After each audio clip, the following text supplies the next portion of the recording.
Electric vertical takeoff and landing, eVTOL vehicles. One of the latest innovations in transportation technology, eVTOL aircrafts are electric aircrafts that take off and land going straight up and down. Short for Electric Vertical Takeoff and Landing Aircrafts, eVTOLs are sometimes referred to as air taxis or flying taxis. Powered by batteries, eVTOLs hover and fly, much like a helicopter, and are typically designed to carry 2 to 6 passengers, including a pilot. A helicopter is considered a VTOL. We're used to helicopters whirring overhead, carrying business people to meetings, celebrities to lunch, or an air ambulance crew on their way to an incident. We may have spotted a drone as it's sent up to take an aerial photograph for an estate agent. And any day now, we're expecting one to drop off our latest online parcel order.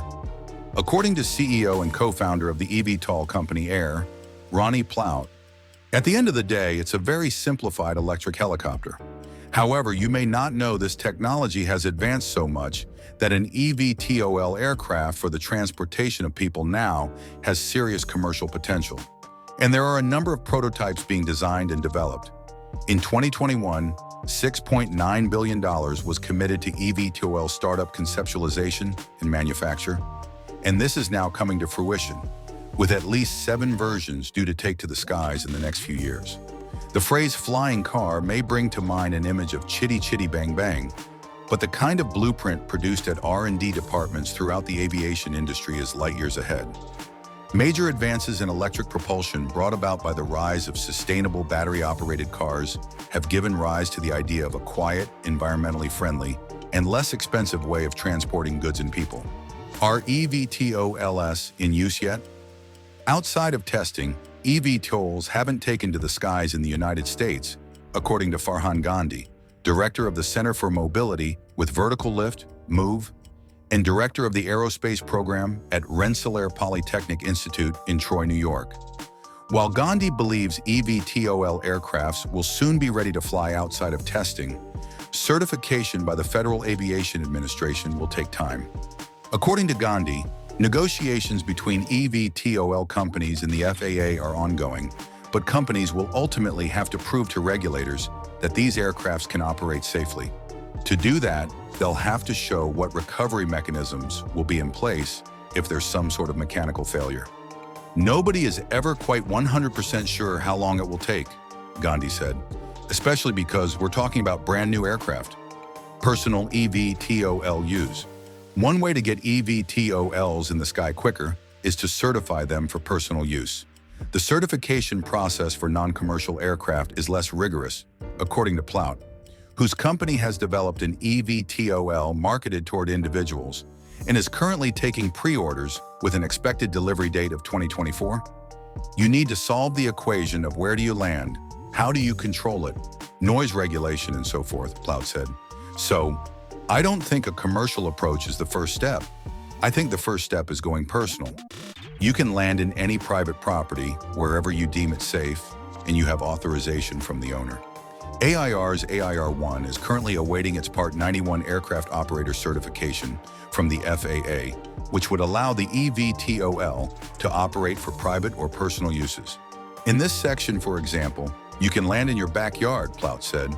You can land in any private property, wherever you deem it safe and you have authorization from the owner.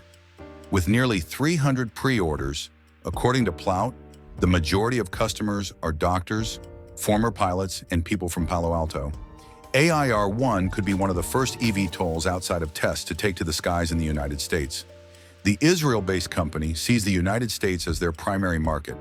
Plout said it's the most prolific and easiest market to break into, with a few hundred being sold in the first few years to a few thousand after. We're talking about a fractional element in the general scheme, Plout said. It's not like you're going to have 200,000 of those flying over Austin. Are they safe?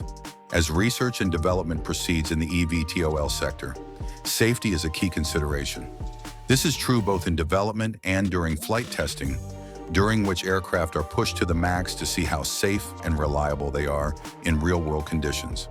The FAA is working towards standards for advanced air mobility, which includes eVTOL aircraft. The FAA determines the certification requirements for each eVTOL's design, production, airworthiness, and operation.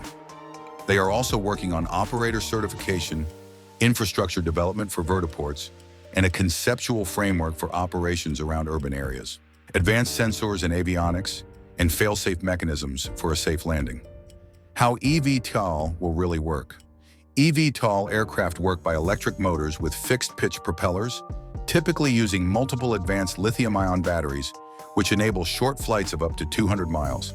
As with cars, charging the batteries will obviously be a crucial part of commercial viability for eVTOLs, as too much AOG, aircraft on ground time, would not be market-worthy. Battery systems that can recharge to 100% in half an hour are currently being investigated. At the moment, there are three main ways in which eVTOL design is evolving. The first involves multiple rotors, which generate forward thrust and upward lift. The second uses propellers to provide lift, like a helicopter, and then once it's in the air, changes to using a fixed motor for forward propulsion. The third is known as a tilt thrust. The aircraft rises via propellers which change position, and once airborne, fixed wings take over. eVTOLs can hover, take off, and land vertically at a base known as a vertiport, removing the need for a runway in areas where space is at a premium and therefore ideal for congested cities. eVTOL aircraft have the potential to revolutionize transport. Aside from personal, business, and pleasure travel, there are endless possibilities for their utilization.